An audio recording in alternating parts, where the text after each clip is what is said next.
Audiolibro El infierno es eterno. Capítulo 4. Los sueños de San Juan Bosco sobre el infierno. Presentación.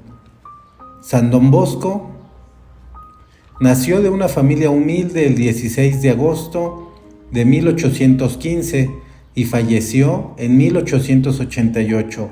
Es un gigante de santidad. Fue dotado de grandes dones naturales y sobrenaturales, como los grandes santos. Tuvo el don de profecía, el don de milagros. A los 9 años, Dios le manifestó su misión apostólica. Don Bosco fue un soñador. Aún sus sueños se están haciendo hoy realidad. Él ayudó a la juventud más desfavorecida y aunque emprendía obras con pocos recursos, siempre contó con la ayuda del Señor y la protección de María Santísima, la auxiliadora del mundo, y jamás dejó su misión ante las dificultades. Quiero traer al lugar este breve episodio. Es muy importante que lo tengamos en cuenta antes de hacer una confesión. Satanás, el enemigo, quiere que nos confesemos mal, que callemos los pecados mortales. Para hacer una buena confesión hay que estar arrepentidos y decir todos los pecados. El sacerdote, que es un Cristo más, tiene el poder que Jesús le dio para perdonar los pecados. La única forma que existe para absolver los pecados es por este medio. Un joven de 15 años, en Turín, se encontraba cerca de la muerte. Llamó a Don Bosco, pero el santo no le fue posible llegar a tiempo. Otro sacerdote escuchó la confesión del joven y el chico murió. Cuando Don Bosco retornó a Turín, fue inmediatamente a ver al chico. Cuando le dijeron que el joven había muerto, él insistió en que era un simple malentendido. Tras unos instantes de oración en la habitación del joven muerto, Don Bosco de repente gritó: «¡Carlos, sube!». Para el gran asombro de todos los presentes, el chico se convulsionó, abrió los ojos y se sentó en el lecho. Viendo a Don Bosco, sus ojos se desviaron hacia el suelo. «Padre, ahora estaría en el infierno», suspiró el joven. «Hace 2 semanas estuve con una mala compañía que me indujo a pecar en mi última confesión. Tuve miedo de contarlo todo. Acabo de volver de un horrible sueño. Soñé que estaba situado en lo más alto de un gigantesco horno, rodeado por una enorme horda de demonios. Estaba a punto de lanzarme dentro de las llamas, cuando una bella señora apareció y los detuvo. «Aún hay una esperanza para ti, Carlos», me dijo. «Tú aún no has sido juzgado». En ese momento lo escuché a usted llamándome. «Oh, Don Bosco, qué alegría verlo otra vez. Quiero confesarme, por favor». Después de escuchar la confesión del joven, Don Bosco le dijo: «Carlos, ahora que las puertas del cielo están abiertas de par en par para ti, ¿deseas ir allá o permanecer aquí con nosotros?». El chico miró a lo lejos por un momento y sus ojos se humedecieron con algunas lágrimas. Don Bosco dijo finalmente: «Realmente estoy ansioso por ir al cielo». Los pacientes vieron con estupefacción cómo Carlos se recostaba sobre las sábanas, cerraba los ojos y se hundía una vez más en la inmovilidad de la muerte. A continuación, nos insertaremos en un relato que goza de licencia eclesiástica. Es muy especial este sueño. Quizás uno de los sueños que más profundamente afectó su percepción acerca de sus muchachos y novicios. Le contó a sus sacerdotes y clérigos. Iba añadiendo algunos detalles más. Entre ellos, Lemoyne testifica que él ha expuesto fielmente lo que escuchó de labios de Don Bosco y de cuánto le refirieron de viva voz o por escrito los numerosos testigos y sacerdotes, formando con él conjunto una sola narración, y confiesa verdaderamente que esta tarea fue ardua. Jesús, te suplico e imploro tu misericordia para los pobres pecadores, y te pido luz y la gracia de la conversión. No permitas que se pierdan almas redimidas con tu tan preciosa santísima sangre tuya. Veamos ante nuestros ojos una caverna inmensa, todas llenas de fuego, con elevada temperatura. Muros, piedras, madera, carbón, todo está blanco y brillante. Aquel fuego sobrepasa en calores millares y millares de veces al fuego de la tierra, sin consumir ni reducir a cenizas nada de cuanto tocaba. Este es el testimonio que vamos a leer a continuación. Relato. Don Bosco, relato cuánto había visto en los sueños, fue contado el 3 de mayo de 1868. Debo contarles otra cosa, comenzó diciendo, que puede considerarse como consecuencia o continuación de cuanto les referí en la noche del jueves y del viernes, que me dejaron tan quebrantado que apenas si me podía tener en pie. Ustedes las pueden llamar sueños o como quieran. En suma, le pueden dar el nombre que les parezca. Les hablé de un sapo espantoso que en la noche del 17 de abril amenazaba tragarme y cómo al desaparecer una voz me dijo, ¿por qué no hablas? Yo me volví hacia el lugar de donde había partido la voz y vi junto a mi lecho a un personaje distinguido. Como hubiese entendido el motivo de aquel reproche, le pregunté, ¿qué debo decir a nuestros jóvenes? Lo que has visto y cuánto se te ha indicado en los últimos sueños y lo que deseas conocer, que te será revelado la noche próxima. Al hombre de la noche siguiente me dijo, levántate y vente conmigo. Yo le contesté, se lo pido por caridad, déjeme tranquilo, estoy cansado. Mire, hace varios días que sufro de dolor de muelas. Déjeme descansar, he tenido unos sueños espantosos y estoy verdaderamente agotado.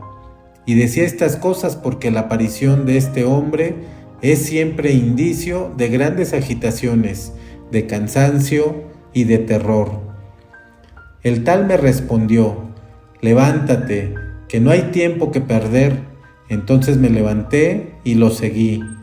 Mientras caminábamos le pregunté, ¿a dónde quiere llevarme ahora? Ven y lo verás. Y me condujo a un lugar en el cual se extendía una amplia llanura. Dirigí la mirada a mi alrededor, pero aquella región era tan grande que no se distinguían los confines de la misma. Era un vasto desierto. Cuando he aquí que diviso a mi amigo que me sale al encuentro, respiré y dije, ¿dónde estoy? Ven conmigo y lo sabrás. Bien, iré contigo.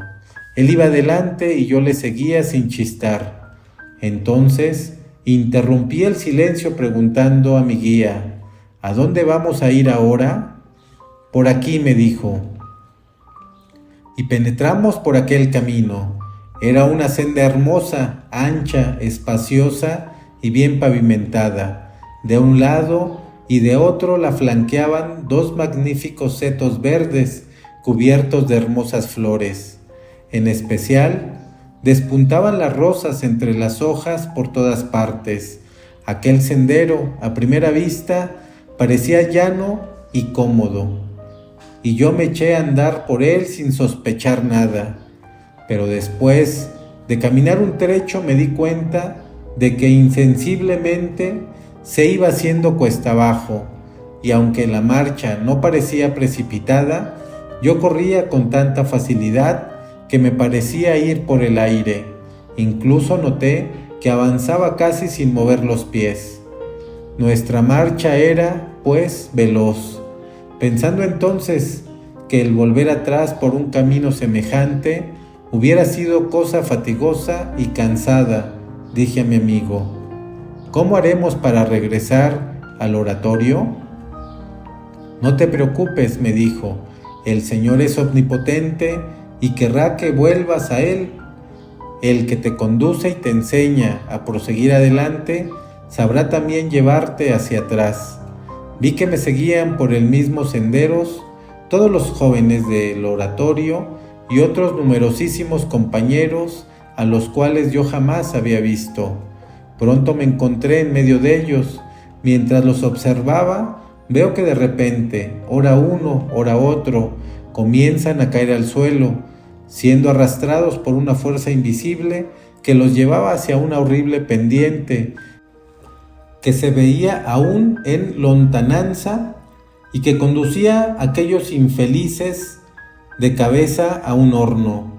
¿Qué es lo que hacen caer a estos jóvenes?, pregunté al guía. Acércate un poco, me respondió.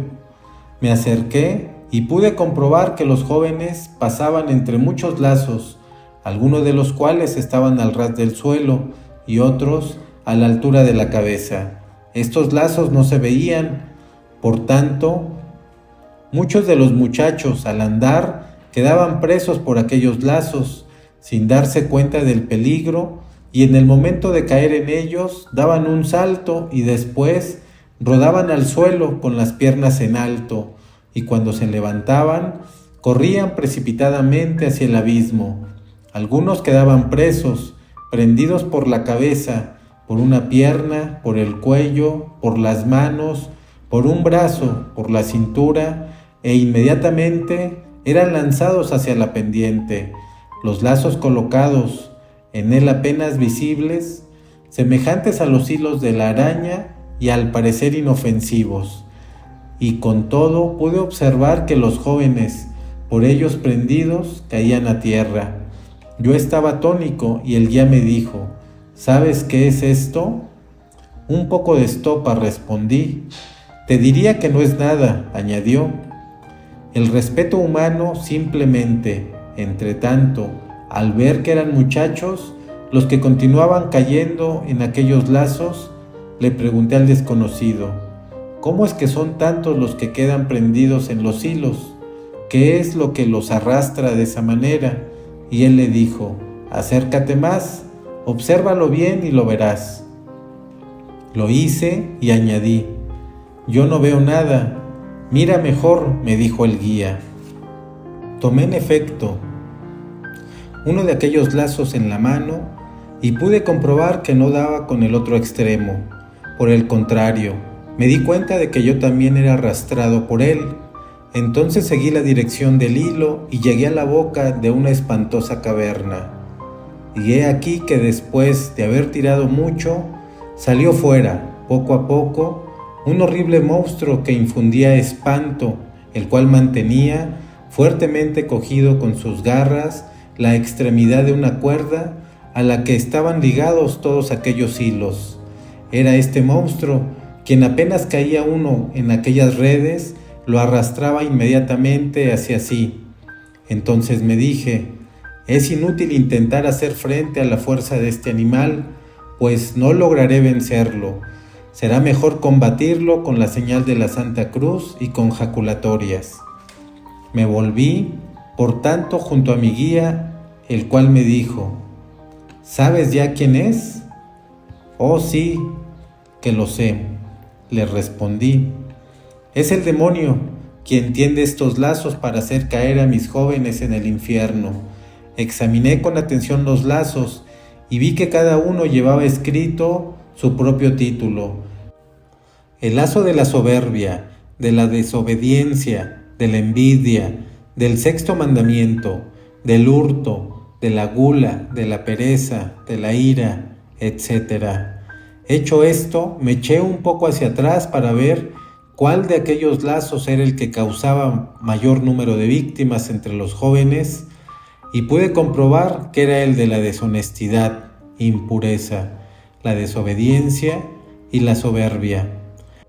A este último iban atados otros dos. Después de esto vi otros lazos que causaban grandes estragos, pero no tanto como los dos primeros. Desde mi puesto de observación vi a muchos jóvenes que corrían a mayor velocidad que los demás, y pregunté: ¿por qué esta diferencia? Porque son arrastrados por los lazos del respeto humano, me fue respondido.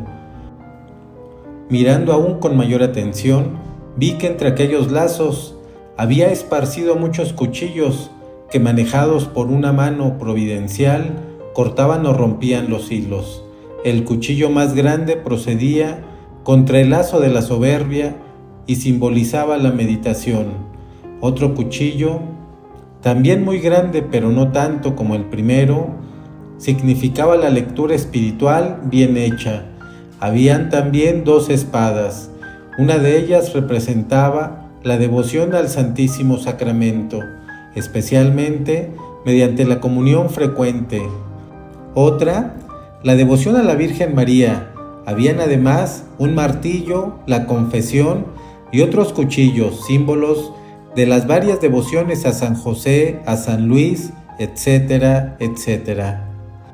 Con estas armas, no pocos rompían los lazos al quedar prendidos en ellos, o se defendían para no ser víctimas de los mismos. En efecto, vi a 2 jóvenes que pasaban entre aquellos lazos, de forma que jamás quedaban presos en ellos. Bien lo hacían antes de que el lazo estuviese tendido, y lo hacían cuando éste estaba ya preparado. Sabían sortearlo de forma que les caía sobre los hombros y sobre las espaldas, o en otro lado diferente sin lograr capturarlos. Cuando el guía se dio cuenta de que lo había observado todo, me hizo continuar el camino flanqueado de rosas, pero a medida que avanzaba, las rosas de los linderos eran cada vez más raras, empezando a aparecer punzantes espinas. Habíamos llegado a una hondonada cuyos acantilados ocultaban todas las regiones circundantes, y el camino que descendía cada vez de una manera más pronunciada se hacía tan horrible, tan poco firme y tan lleno de baches, de salientes, de guijarros y de piedras rodadas, que dificultaba cada vez más la marcha. Yo continué adelante. Cuanto más avanzaba, más áspera era la bajada y más pronunciada, de forma de que algunas veces me resbalaba, cayendo al suelo, donde permanecía sentado un rato para tomar un poco de aliento. De cuando en cuando el guía acudía en mi auxilio y me ayudaba a levantarme. A cada paso se me encogían los tendones y me parecía que se me iban a descoyuntar los huesos de las piernas. Entonces dije, anhelante a mi guía: querido, las piernas se niegan a sostenerme. Me encuentro tan falto de fuerzas que no será posible continuar el viaje. El guía no me contestó, sino que, animándome, prosiguió su camino hasta que, al verme cubierto de sudor y víctima de un cansancio mortal, me llevó a un pequeño promontorio que se alzaba en el mismo camino. Me senté, lancé un hondo suspiro y me pareció haber descansado suficientemente. Entretanto, observaba el camino que habría recorrido ya. Parecía cortado a pico, cubierto de guijarros y de piedras puntiagudas. Consideraba también el camino que me quedaba por recorrer, cerrando los ojos de espanto, exclamando: volvamos atrás por caridad. Si seguimos adelante, ¿cómo haré para llegar al oratorio? Es imposible que yo pueda emprender después esta subida. Y el guía me contestó resueltamente: ahora que hemos llegado aquí, ¿quieres quedarte solo? Ante esta amenaza repliqué en tono suplicante: sin ti, ¿cómo podría volver atrás o continuar el viaje? Pues bien, sígueme, añadió el guía. Me levanté y continuamos bajando. El camino era cada vez más horriblemente pedregoso, de forma que apenas si podía permanecer de pie, y he aquí que al fondo de este precipicio, que terminaba en un oscuro valle, aparece un edificio inmenso que mostraba ante nuestro camino una puerta altísima y cerrada. Llegamos al fondo del precipicio. Un calor sofocante me oprimía y una espesa humareada de color verdoso se levantaba sobre aquellos murallones recubiertos de sanguinolentas llamas de fuego. Levanté mis ojos a aquellas murallas y pude comprobar que eran altas como una montaña y más aún. «San Juan Bosco», preguntó al guía, «¿dónde nos encontramos? ¿Qué es esto?» «Lee lo que hay escrito sobre aquella puerta», me respondió, «y la inscripción te hará comprender dónde estamos». Me di cuenta de que estábamos a las puertas del infierno. El guía me acompañó a dar una vuelta alrededor de los muros de aquella horrible ciudad. Se veía una puerta de bronce, como la primera, al pie de una peligrosa bajada, y cada una de ellas tenía encima una inscripción diferente. Yo saqué la libreta para anotar aquellas inscripciones, pero el guía me dijo: «Detente, ¿qué haces?» «Voy a tomar nota de esas inscripciones». «No hace falta, las tienes todas en las Sagradas Escrituras. Incluso tú has hecho grabar algunas bajo los pórticos». Ante semejante espectáculo, habría preferido volver atrás y encaminarme al oratorio. Recorrimos un inmenso y profundísimo barranco y nos encontramos nuevamente al pie del camino pendiente que habíamos recorrido y delante de la puerta que vimos en primer lugar. De pronto el guía se volvió hacia atrás con el rostro sombrío. Me indicó con la mano que me retirara, diciéndome al mismo tiempo: «Mira». Tembloroso miré hacia arriba y a cierta distancia vi que por aquel camino en declive bajaba uno a toda velocidad. Pude reconocer en él a uno de mis jóvenes.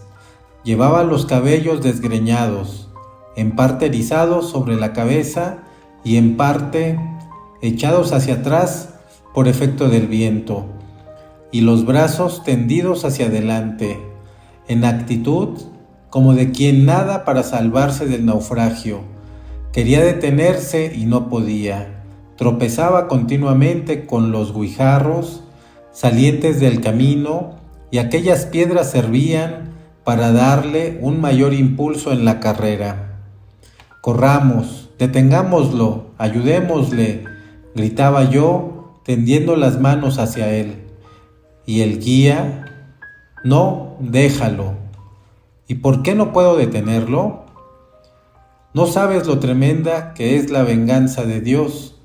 ¿Crees que podrías detener a uno que huye de la ira encendida del Señor?»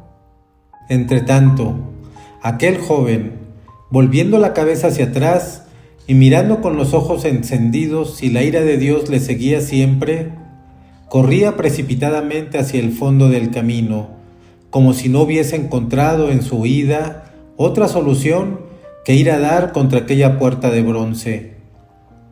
«¿Y por qué mira hacia atrás con esa cara de espanto?», pregunté yo.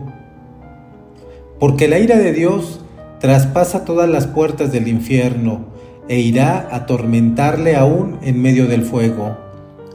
En efecto, como consecuencia de aquel choque entre un ruido de cadenas, la puerta se abrió de par en par, y tras ella se abrieron al mismo tiempo, haciendo un horrible fragor, 2, 10, 100, 1000, otras puertas impulsadas por el choque del joven, que era arrastrado por un torbellino invisible, irresistible, velocísimo.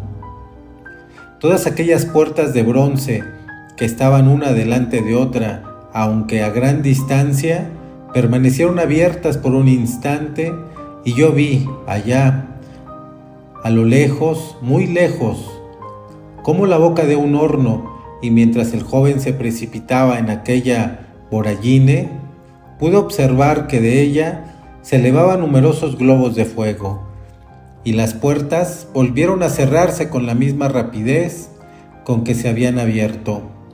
Entonces yo tomé la libreta para apuntar el nombre y el apellido de aquel infeliz, pero el guía me tomó del brazo y me dijo: «Detente», me ordenó, «y observa de nuevo». Lo hice y pude ver un nuevo espectáculo. Vi bajar precipitadamente por la misma senda a 3 jóvenes de nuestras casas que en forma de 3 peñascos rodaban rapidísimamente, uno detrás del otro. Iban con los brazos abiertos y gritaban de espanto. Llegaron al fondo y fueron a chocar con la primera puerta. San Juan Bosco, al instante, conoció a los 3, y la puerta se abrió, y después de ella las otras 1000. Los jóvenes fueron empujados a aquella larguísima galería. Se oyó un prolongado ruido infernal que se alejaba cada vez más, y aquellos infelices desaparecieron y las puertas se cerraron. Vi precipitarse en el infierno a un pobrecillo impulsado por los empujones de un pérfido compañero. Otros caían solos, otros acompañados, otros cogidos del brazo, otros separados pero próximos. Todos llevaban escrito en la frente el propio pecado. Yo los llamaba afanosamente mientras caían en aquel lugar, pero ellos no me oían. Retumbaban las puertas infernales al abrirse, y al cerrarse se hacía un silencio de muerte. He aquí las causas principales de tantas ruinas eternas, exclamó mi guía: los compañeros, las malas lecturas y los malos programas de televisión e internet, e impureza y pornografía y anticonceptivos, y fornicación y adulterio y sodomía y asesinato de aborto y herejías, y las perversas costumbres, los lazos que habíamos visto al principio, eran los que arrastraban a los jóvenes al precipicio. Al ver caer a tantos de ellos, dije con acento de desesperación: entonces, es inútil que trabajemos en nuestros colegios. Si son tantos los jóvenes que tienen este fin, ¿no habrá manera de remediar la ruina de estas almas? Y el guía me contestó: este es el estado actual en que se encuentran, y si mueren en él, vendrán a parar aquí sin remedio. O déjame anotar los nombres para que yo les pueda avisar y ponerlos en la senda que conducen al paraíso. ¿Y crees tú que alguno se corregirá si les avisaras? Al principio el aviso les impresionará, después no harán caso, diciendo: se trata de un sueño, y se tornarán peores que antes. Otros, al verse descubiertos, frecuentarán los sacramentos, pero no de una manera espontánea y meritoria, porque no proceden rectamente. Otros se confesarán por un temor pasajero a caer en el infierno, pero seguirán con el corazón apegado al pecado. Entonces, para estos desgraciados no hay remisión. Dame algún aviso para que puedan salvarse. Helo aquí. Tienen los superiores que los obedezcan, tienen el reglamento que lo observen, tienen los sacramentos que los frecuenten. Entre tanto, como se precipitase el abismo un nuevo grupo de jóvenes, las puertas permanecieron abiertas durante un instante y «Entra tú también», me dijo el guía. Yo me eché atrás horrorizado. Estaba impaciente por regresar al oratorio para avisar a los jóvenes y detenerles en aquel camino, para que no siguieran rodando hacia la perdición. Pero el guía me volvió a insistir: «Ven, que aprendas más de una cosa, pero antes dime, ¿quieres proseguir solo o acompañado?». Esto me lo dijo para que yo reconociese la insuficiencia de mis fuerzas y al mismo tiempo la necesidad de su benévola asistencia, a lo que contesté: ¿me he de quedar solo en ese lugar de horror, sin el consuelo de tu bondad? ¿Y quién me enseñará el camino del retorno? Y de pronto me sentí lleno de valor, pensando para mí: antes de ir al infierno es necesario pasar por el juicio, y yo no me he presentado todavía ante el juez supremo. Después exclamé resueltamente: «Entremos pues». Y penetramos en aquel estrecho y horrible corredor. Corríamos con la velocidad del rayo sobre cada una de las puertas del interior, lucía con luz velada una inscripción amenazadora. Cuando terminamos de recorrerlo, desembocamos en un amplio y teórico patio, al fondo del cual se veía una rústica portezuela. Mientras yo daba la vuelta alrededor de los muros, leyendo estas inscripciones, el guía, que se había quedado en el centro del patio, se acercó a mí y me dijo: «De ahora en adelante, nadie podrá tener un compañero que le ayude, un amigo que le consuele, un corazón que le ame, una mirada compasiva, una palabra benévola. Hemos pasado la línea. ¿Tú quieres ver o probar?» «Quiero ver solamente», respondí. «Ven pues conmigo», añadió el amigo, y tomándome de la mano, me condujo ante aquella puertecilla y la abrió. Esta ponía en comunicación con un corredor en cuyo fondo había una gran cueva cerrada por una larga ventana, con un solo cristal que llegaba desde el suelo hasta la bóveda, y a través del cual se podía mirar adentro. Atravesé el dintel y avanzaba un paso. Me detuve preso de un terror indescriptible. Vi ante mis ojos una especie de caverna inmensa que se perdía en las profundidades cavadas en las montañas de los montes, todas llenas de fuego, pero como el que vemos en la tierra, con sus llamas móviles, con elevada temperatura. Muros, bóvedas, pavimentos, herrajes, piedra, madera, carbón. Todo estaba blanco y brillante. Aquel fuego sobrepasaba en calores millares y millares de veces al fuego de la tierra, sin consumir ni reducir a cenizas nada de cuanto tocaba. Me sería imposible describir esta caverna en toda su espantosa realidad mientras miraba atónito aquel lugar de tormento. Veo llegar con indecible ímpetu un joven que casi no se daba cuenta de nada, lanzando un grito agudísimo, como quien estaba para caer en un lago de bronce hecho líquido, y que precipitándose en el centro se torna blanco como toda la caverna y queda inmóvil, mientras que por un momento resonaba en el ambiente el eco de su voz mortecina. Lleno de horror, contemplé un instante a aquel desgraciado y me pareció uno del oratorio, uno de mis hijos. Pero este no es uno de mis jóvenes. Pregunté al guía. No, es fulano. Sí, me respondió. ¿Y por qué no cambia de posición? ¿Por qué está incandescente sin consumirse? Y él: tú elegiste el ver y por eso ahora no debes hablar, observa y verás. Apenas se había vuelto la cara, y he aquí otro joven con una furia desesperada y grandísima velocidad que corre y se precipita a la misma caverna. También este pertenecía al oratorio. Apenas cayó, no se movió más. Este también lanzó un grito de dolor y su voz se confundió con el último murmullo del grito del que había caído antes. Después llegaron con la misma precipitación otros, cuyo número fue en aumento, y todos lanzaban el mismo grito y permanecían inmóviles, incandescentes, como los que les había precedido. Yo observé que el primero se había quedado con una mano en el aire y un pie igualmente suspendido en alto. El segundo quedó como encorvado hacia la tierra. Algunos tenían los pies por alto, otros el rostro pegado al suelo.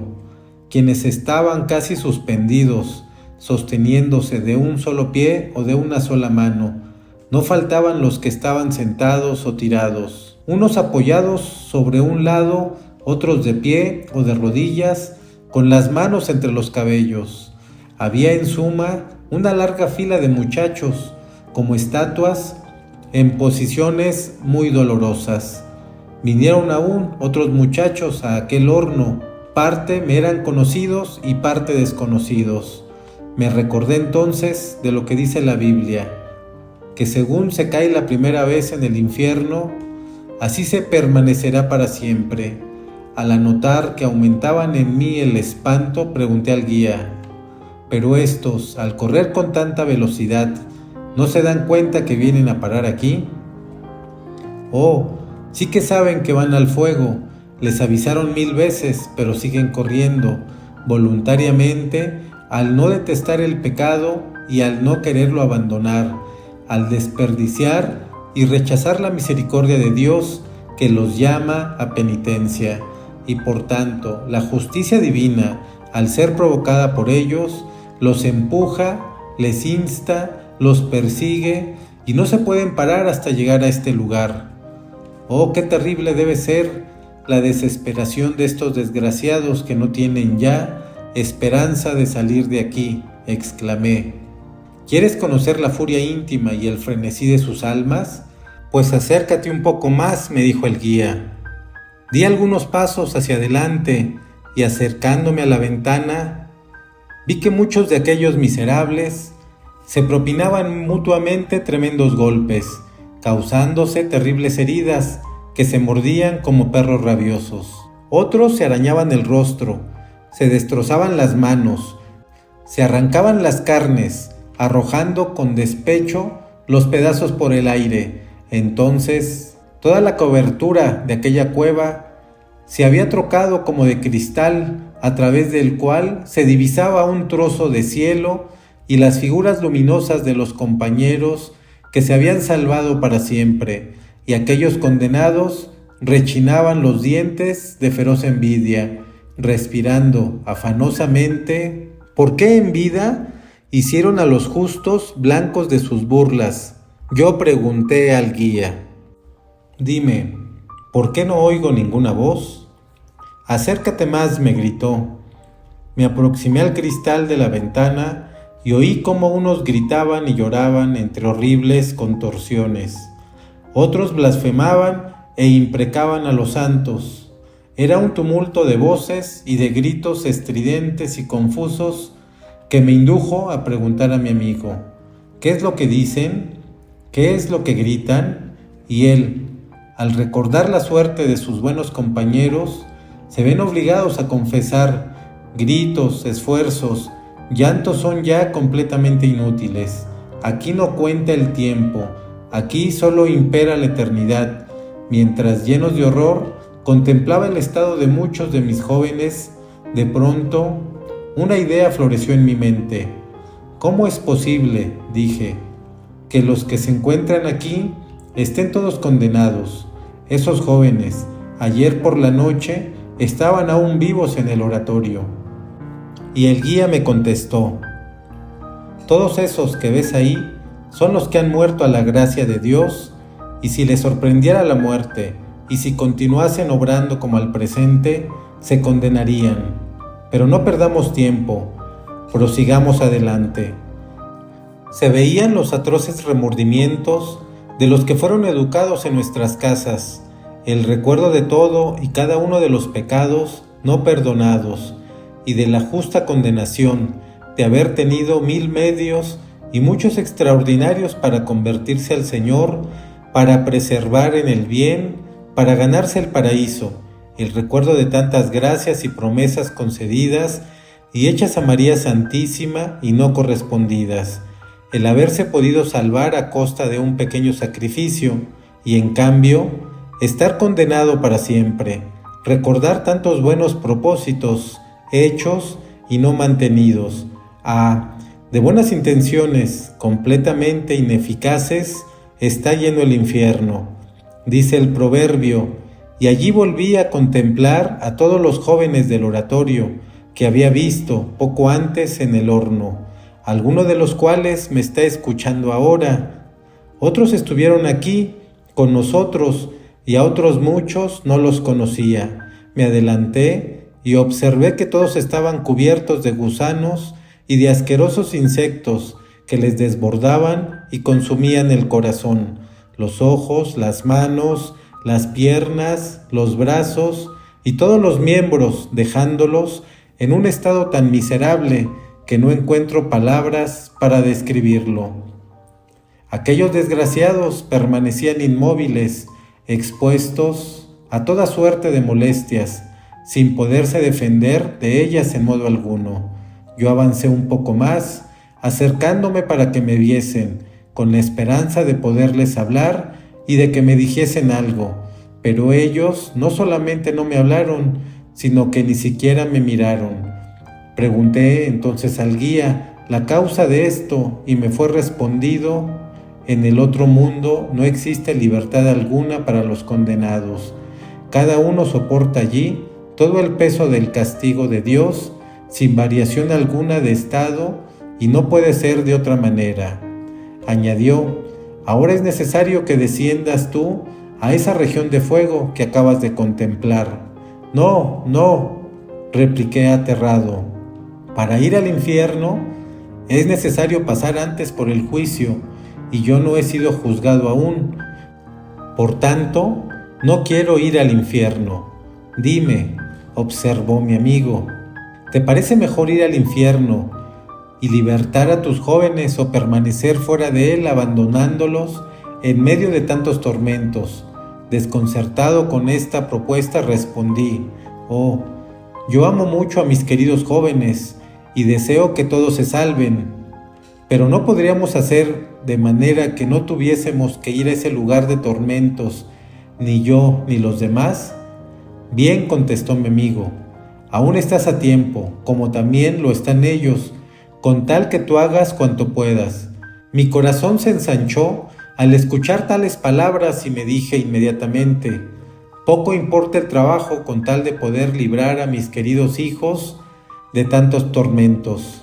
Ven pues, continuó mi guía, y observa una prueba de la bondad y de la misericordia de Dios, que pone en juego 1000 medios para inducir a penitencia a tus jóvenes y salvarlos de la muerte eterna.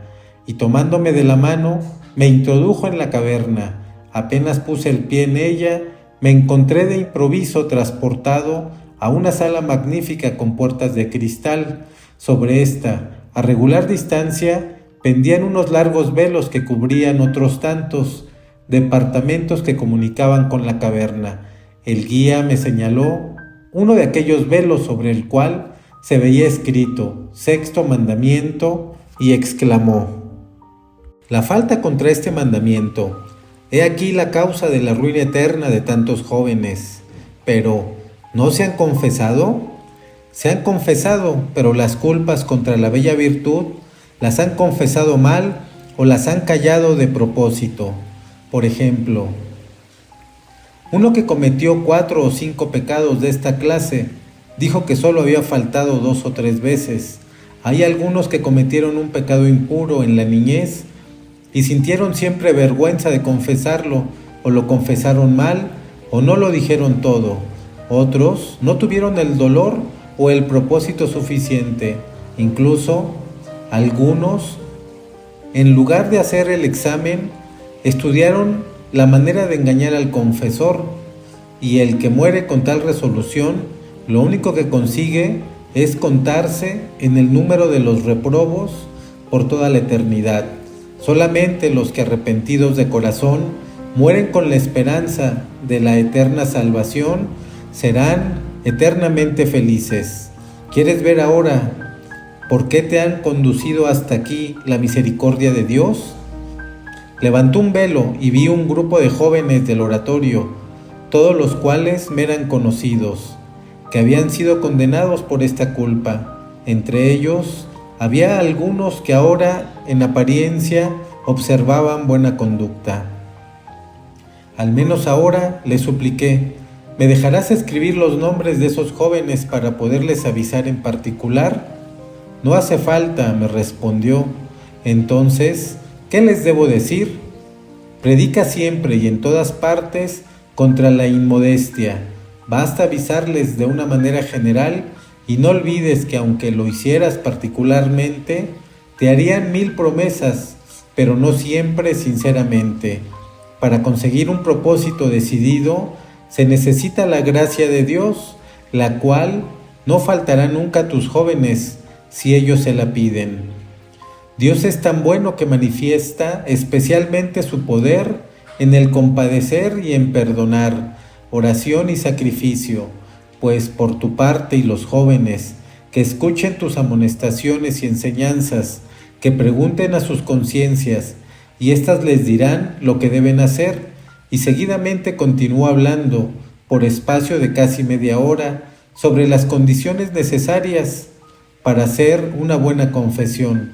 El guía repitió después de varias veces en voz alta: ¿qué quiere decir eso? Que cambien de vida, que cambien de vida. Yo, confundido ante esta revelación, incliné la cabeza y estaba para retirarme cuando el desconocido me volvió a llamar y me dijo: «Todavía no lo has visto todo». Leía esta sentencia y dije: «Esto no interesa a mis jóvenes porque son pobres como yo. Nosotros no somos ricos ni buscamos las riquezas. Ni siquiera nos pasa por la imaginación semejante deseo». Al correr el velo, vi al fondo cierto número de jóvenes, todos conocidos, que sufrían como los primeros que contemplé, y el guía me contestó: «Sí, también interesa esa sentencia a tus muchachos. Explícame entonces el significado de términos divites». Y él dijo: «Por ejemplo, algunos de tus jóvenes tienen el corazón apegado a un objeto material, de forma que este afecto desordenado le aparta del amor a Dios, faltando por tanto a la piedad y a la mansedumbre. No solo se puede pervertir el corazón con el uso de las riquezas, sino también con el deseo inmoderado de las mismas, tanto más si este deseo va contra la virtud de la justicia. Tus jóvenes son pobres, pero has de saber que la gula y el ocio son malos consejeros. Hay algunos que con el propio pueblo se hicieron culpables de hurtos considerables y a pesar de que pueden hacerlo, no se han preocupado por restituir. Hay quienes piensan en abrir con las ganzúas la despensa y quienes intentan penetrar en la habitación del perfecto o del ecónomo, quienes registran los baúles de los compañeros para apoderarse de comestibles, dinero y otros objetos, quien hace acopio de cuadernos y de libros para su uso». Y después de decirme el nombre de estos y de otros más, continuó: «Algunos se encuentran aquí por haberse apropiado de prendas de vestir, de ropa blanca, de mantas y manteles que pertenecían al oratorio, para mandarlas a sus casas. Algunos por algún otro grave daño que ocasionaron voluntariamente y no lo repararon. Otros por no haber restituido objetos y cosas que habían pedido a título de préstamo, o por haber retenido sumas de dinero que se les habían sido confiadas para que se las entregasen al superior». Y concluyó diciendo: «Y puesto que conoces el nombre de los tales, avísales, diles que desechen los deseos inútiles y nocivos, que sean obedientes a la ley de Dios y celosos del propio honor. De otra forma la codicia los llevará a mayores excesos que les sumergirán en el dolor, en la muerte y en la perdición». Yo no me explicaba cómo por ciertas cosas a las que nuestros jóvenes daban tan poca importancia hubiese aparejado castigos tan terribles, pero el amigo interrumpió mis reflexiones diciéndome: «Recuerda lo que se te dijo cuando contemplabas aquellos racimos de la vid echados a perder». Y levantó otro velo que ocultaba a otros muchachos de nuestros jóvenes, a los cuales conocí inmediatamente por pertenecer al oratorio. Me pregunté: ¿sabes qué significa esto? ¿Cuál es el pecado designado por esta sentencia? Me parece que debe ser la soberbia.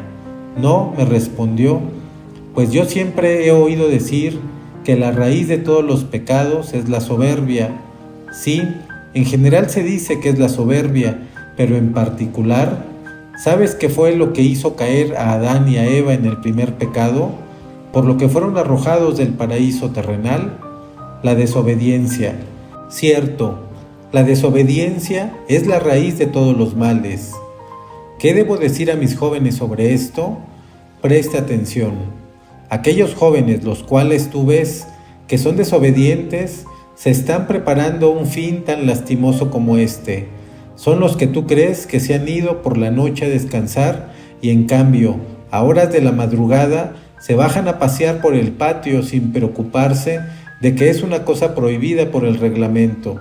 Son los que van a lugares peligrosos sobre los andamios de las obras en construcción, poniendo en peligro incluso la propia vida. Algunos, según lo establecido, van a la iglesia, pero no están en ella como deben. En lugar de rezar, están pensando en cosas muy distintas de la oración y se entretienen en fabricar castillos en el aire. Otros estorban a los demás. Hay quienes de lo único que se preocupan es de buscar un lugar cómodo para poder dormir durante el tiempo de las funciones sagradas. Otros, crees tú que van a la iglesia y en cambio no aparecen por ella. Ay del que descuida la oración, el que no reza se condena. Hay aquí algunos que en vez de cantar las divinas alabanzas y las vísperas de la Virgen María, se entretienen en leer libros nada piadosos, y otros, cosa verdaderamente vergonzosa, pasan el tiempo leyendo obras prohibidas, hasta pornografía. Y siguió enumerando otras faltas contra el reglamento, origen de graves desórdenes. Cuando hubo terminado, yo le miré conmovido y él, clavando sus ojos en mí, prestó atención a mis palabras. ¿Puedo referir todas estas cosas a mis jóvenes?, le pregunté. Sí, puedes decirles todo cuanto recuerdes. ¿Y qué consejos he de darles para que no les suceda tan grandes desgracias? Debes insistir en que la obediencia a Dios, a la iglesia, a los padres y a los superiores, aun en cosas pequeñas, los salvarán. ¿Y qué más? Les dirás que eviten el ocio, que fue el origen del pecado del santo rey David. Incúlcales que estén siempre ocupados, pues así el demonio no tendrá tiempo para tentarlos. Yo, haciendo una inclinación con la cabeza, se lo prometí. Me encontraba tan emocionado que dije a mi amigo: te agradezco la caridad que has usado para conmigo y te ruego que me hagas salir de aquí. Él entonces me dijo: ven conmigo, y animándome, me tomó de la mano y me ayudó a proseguir porque me encontraba agotado. Al salir de la sala y después de atravesar en un momento el horrido patio y el largo corredor de entrada, antes de trasponer el dintel de la última puerta de bronce, se volvió de nuevo a mí y exclamó: ahora que has visto los tormentos de los demás, es necesario que pruebes un poco lo que sufren en el infierno. No, no, grité horrorizado. Él insistía y yo me negaba siempre. No temas, me dijo. Prueba solamente, toca esta muralla. Yo no tenía valor para hacerlo y quise alejarme, pero el guía me detuvo insistiéndome. A pesar de todo, es necesario que pruebes lo que te he dicho, y aferrándome resueltamente por un brazo, me acercó al muro mientras decía: tócalo una sola vez, al menos para que puedas decir que estuviste visitando las murallas de los suplicios eternos, y para que puedas comprender cuán terrible será la última, si así es la primera. ¿Ves esa muralla? Me fijé atentamente y pude comprobar que aquel muro era de espesor colosal. El guía prosiguió: es el 1000º antes de llegar a donde está el verdadero fuego del infierno. Son 1000 muros los que lo rodean. Cada muro es de 1000 medidas de espesor y de distancia el uno del otro, y cada medida es de 1000 millas. Este está a 1.000.000 de millas del verdadero fuego del infierno, y por eso apenas es un mínimo principio del infierno mismo. Al decir esto, y como yo me echase atrás para no tocar, me tomó la mano, me la abrió con fuerza y me la acercó a la piedra de aquel 1000º muro.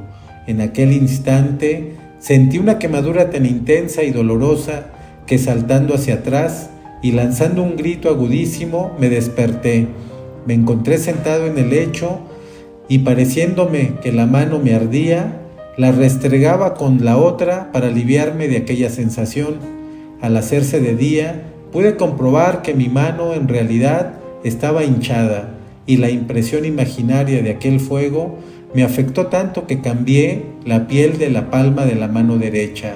Tengan presente que no les he contado las cosas con toda su horrible crueldad, ni tal como las vi y de la forma que me impresionaron, para no causar en ustedes demasiado espanto.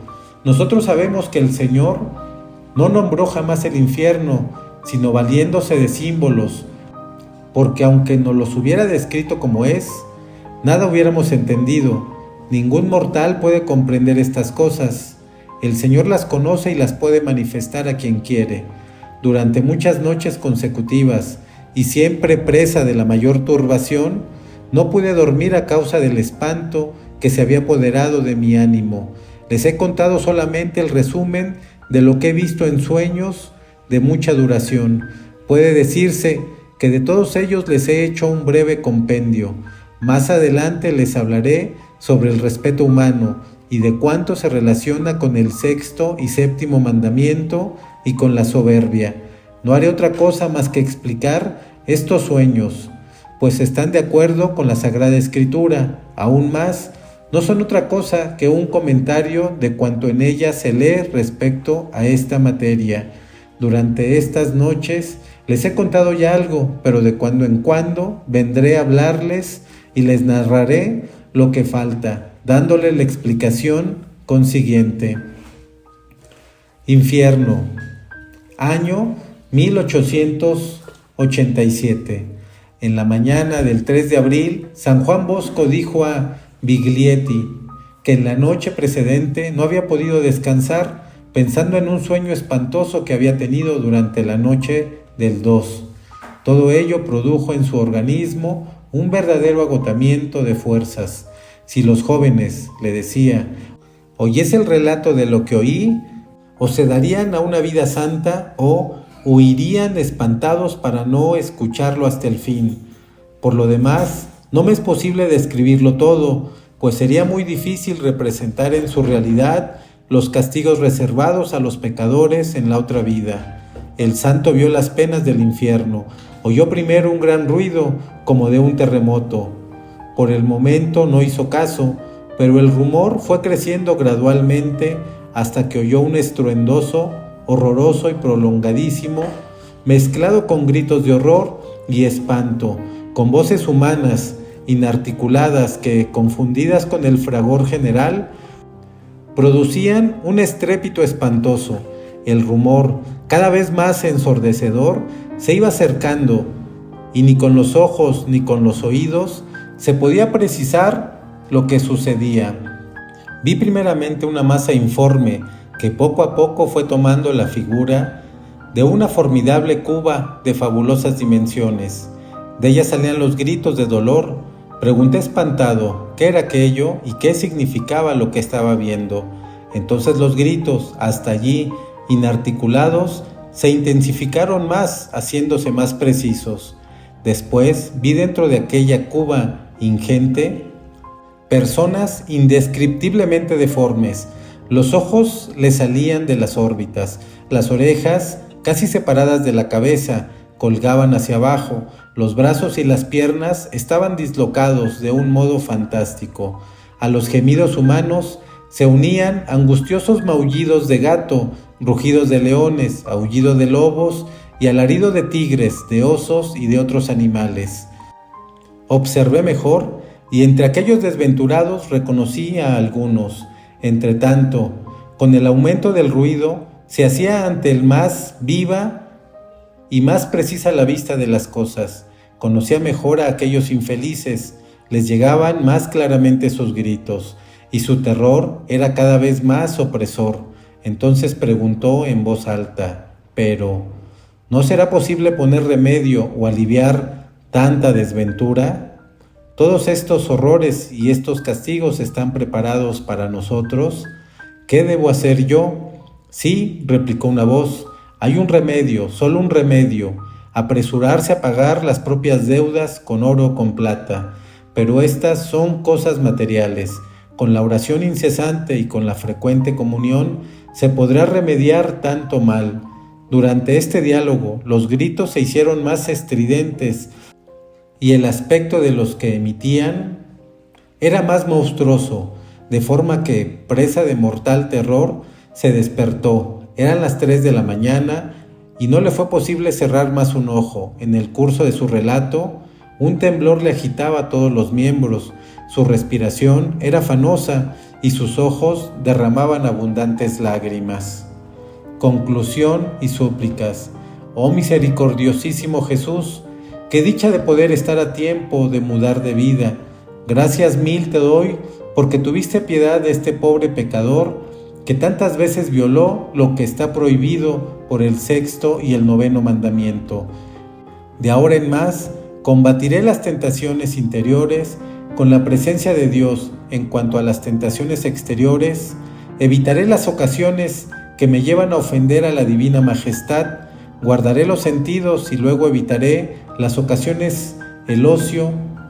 Me alejaré de las tentaciones, evitaré cualquier amistad peligrosa, frecuentaré la Santa Misa todos los días posibles y revelaré las tentaciones al confesor.